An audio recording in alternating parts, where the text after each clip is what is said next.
Hi guys, ఈరోజు నేను కొత్తిమీర నిల్వ పచ్చడి చేస్తున్నాను. దానికోసం ఈ కొత్తిమీరతో ఈ అన్ని పదార్థాలు వన్ బై వన్ వేసుకుందాము. ఫస్ట్ ఆయిల్ పెట్టి కొత్తిమీర ఫ్రై చేసుకోవాలి ఫ్రెండ్స్. అలా కొత్తిమీర ఫ్రై అయ్యాక ఇవ్వండి ఆయిల్ పెట్టుకుని బాండీ మీద స్టవ్ ఆన్ చేసుకుని నూనె వేసుకుని దాంట్లో కొత్తిమీర, పండుమిర్చి అండ్ చింతపండు, ఎండుమిర్చి,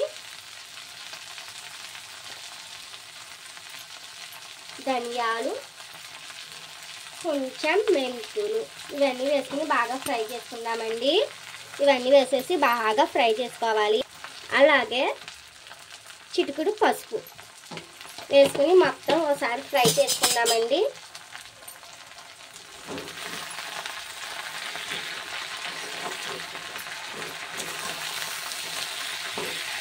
ఈ పచ్చడి దోశల్లో కానీ మెయిన్ ఇడ్లీలోకి, రైస్లోకి చాలా బాగుంటుందండి. ఈ కొత్తిమీర పండుమిర్చి పచ్చడి అనేది ఒక స్టోరేజ్ మనకి వాటర్ తగలకుండా చూసుకుంటే కనుక 1 వీక్ వరకు నిల్వ ఉంటుంది.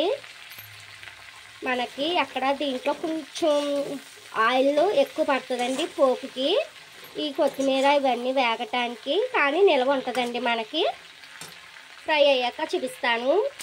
ఇంకోండి ఇలా ఫ్రై అయ్యాక కొంచెం ఫ్రై అవ్వాలండి. ఫ్రై అయ్యాక పచ్చడికి సరిపడా సాల్ట్ ఇప్పుడే యాడ్ చేసుకోవాలి మనం. తర్వాత వెల్లుల్లి అండి, ఫ్లేవర్ చాలా బాగుంటుంది పచ్చడిలో వెల్లుల్లి. ఎందుకంటే మనం చేస్తున్నది కొత్తిమీర పండుమిర్చి పచ్చడి కాబట్టి, అది కూడా 1 వీక్ స్టోరేజ్ ఉండే పచ్చడి కాబట్టి వెల్లుల్లి వేస్తే చాలా బాగుంటుందండి. టేస్ట్, అరోమా అన్నీ కూడా. అలా కాకుండా వెల్లుల్లి ఎక్కువ మనం తీసుకుంటే కనుక మన ఒంటిలో ఉన్న బ్లడ్ బాగా ప్యూరిఫై అవ్వి మనకి రక్తహీనత కానీ ఉంటే బాగా బ్లడ్ పట్టేలాగా సహాయపడేది వెల్లుల్లి అండి. మర్చిపోకుండా మీరు ఫాలో అవ్వండి.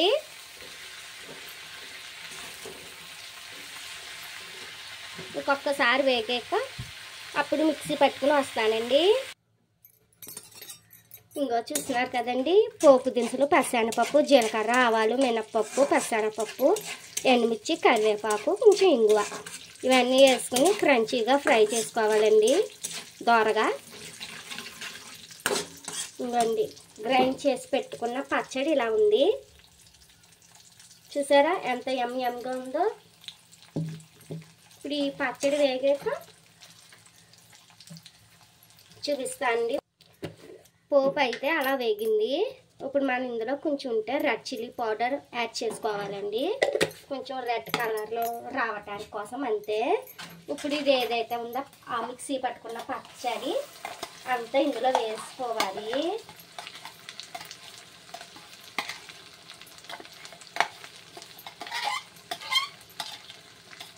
వేసేసుకొని ఒకసారి బాగా ఫ్రై చేసుకోవాలండి. ఇది ఆయిల్లో మగ్గిస్తే ఈ పచ్చడి నిల్వ ఉంటుంది, టేస్ట్ కూడా బాగుంటుంది.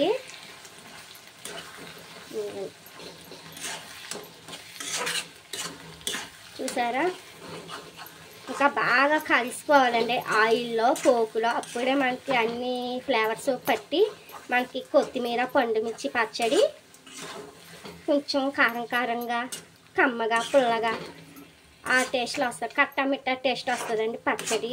ఈ పచ్చడి ఎక్కువ ఇడ్లీలో, దోశల్లో అండ్ రైస్లోకి చాలా బాగుంటుందండి. అంతే అండి, అయిపోయింది. ఇంకా చూసారా ఎంత యమ్మీగా ఉందో కొత్తిమీర టమాటా పచ్చడి.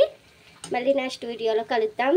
నా ఛానల్ మీకు నచ్చిందా అయితే లైక్, షేర్, సబ్స్క్రైబ్ చేయండి. Thanks for watching. మళ్ళీ నెక్స్ట్ వీడియోలో కలుద్దాం. బాయ్.